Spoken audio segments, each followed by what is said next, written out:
Hi, I'm Eric O'Keefe. Welcome to The Land Report, the magazine of the American Landowner. This time on the Land Report, we'll go one-on-one with landowner and Academy Award winner Francis Ford Coppola in a rare and revealing interview.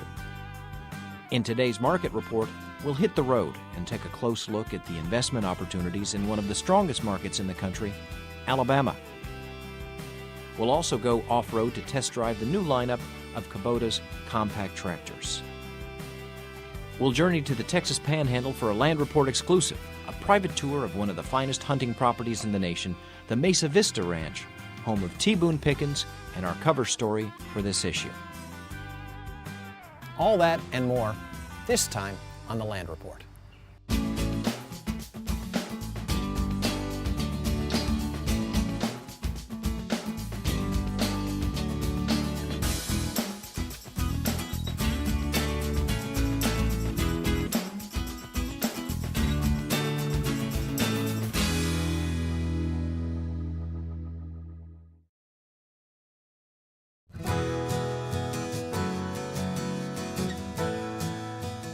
This time, our featured landowner is the internationally acclaimed director and filmmaker, Francis Ford Coppola.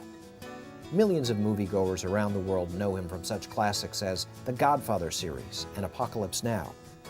Yet the story of his 2,000-acre vineyard in the heart of California's Napa Valley is equally impressive. On my last visit to Napa Valley, I took a tour of the Needbaum Coppola estate. And one of the anecdotes that the guide shared with us was the fact that you and Robert Mondavi had descended into the cellar and pulled out a bottle of wine from the 19th century. And when you shared it with each other and got to see what the Cabernet grapes could do in Napa, it was a revelation to the both of you. Could you tell us about that?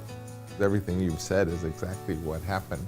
But in truth, Robert Mondavi was a very important person there in the Napa Valley, and we were newcomers, but he is an extraordinarily generous man and with his time. And I mean, he was a real big shot, and we were just newcomers, and he was very kind, as he is to everyone, and supportive of anyone who came, even with the intention of making wine. He always was helpful, and he did come to our home, and we did steal a bottle of the old wine from the cellar. It wasn't really my property. It was meant to be shipped out, but we took an 1890 bottle of wine, opened it, and pulled the cork out of it, and the aroma filled the room, and he just got so excited. He says, my theory was that, Napa Valley wine, if you can age it in the tradition that the great Bordeaux's are aged, it would be on that level.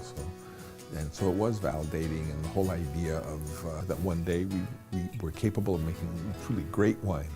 One day I came home to the estate, and I noticed the whole vineyard was planted with aluminum grape stakes, these poles that are in the, and I looked at these aluminum poles, and normally it's wood, and I said, and I called the guys over, I said, what is this? And all of a sudden I got to look out at a farm of aluminum grape stakes, and they said, wow, this is the newest thing, because the wood, you put it in the ground, it gets old, you have to replace it, and the aluminum is good forever. And what's more, we're going to plant there the new XR stock, which everyone is going to, which is a root stock that is guaranteed, came out of the lab at Davis, to be resistant to any form of pestilence or pest or phylloxera stuff. I said, I really do not want to look at aluminum grape stakes, so I asked you, take them all out. And I don't want the new XR stock either. I want the original kind that Captain Needbaum had in the estate.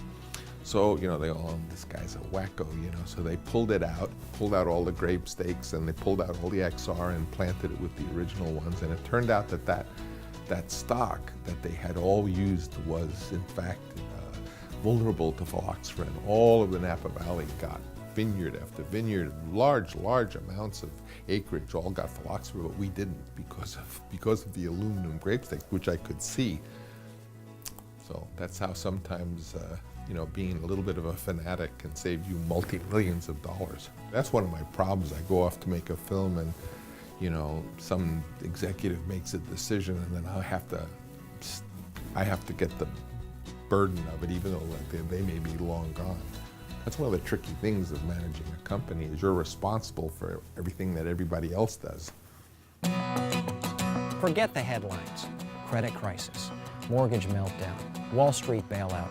The truth is, 2008 is going to go down as a watershed year for buying land, and these recent transactions prove it.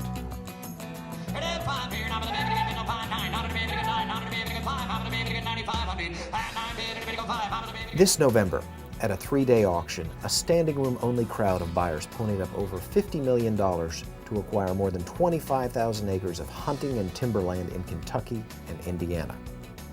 Now, I'm sure a lot of you are thinking that auctions are only for those with deep pockets.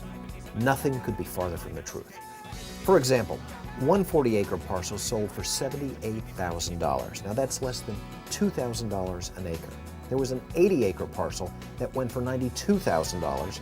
That's a little more than $1,100 an acre. From coast to coast, there's been a lot of land buying activity, and the Land Report keeps you current on all the latest through our email alerts and daily bulletins. Stop by landreport.com to sign up and stay informed.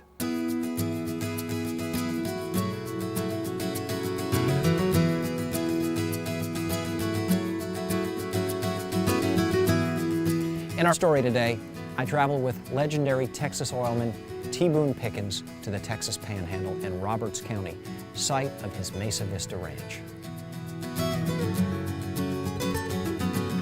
The Texas Panhandle is iconic country. From Lonesome Dove to Raiders of the Lost Ark, its enormous canyons and wide open vistas have been a staple of the movies and the myth-making that color our imaginations. But for one Texas oilman, the Panhandle is much more than history. It's home. That's just one of the many lessons I learned when I joined T. Boone Pickens at the Mesa Vista, his 68,000-acre ranch along the Canadian River. Surprisingly, Boone didn't buy big. He started small. Even though the Mesa Vista is today 100 square miles, 68,000 acres, his first purchase was just 3,000 acres. It's always fascinating to learn how great ranches come into being. T. Boone hunted the Mesa Vista in the 1960s. That's how he first fell in love with this land. About a decade later, he found out that the owner had defaulted on a note that covered about 3,000 acres.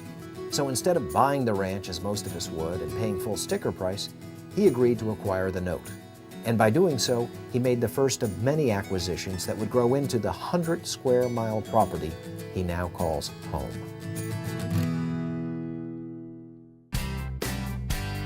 That's all for this time on the Land Report. Thanks for joining us, and remember, buy land. They're not making any more of it.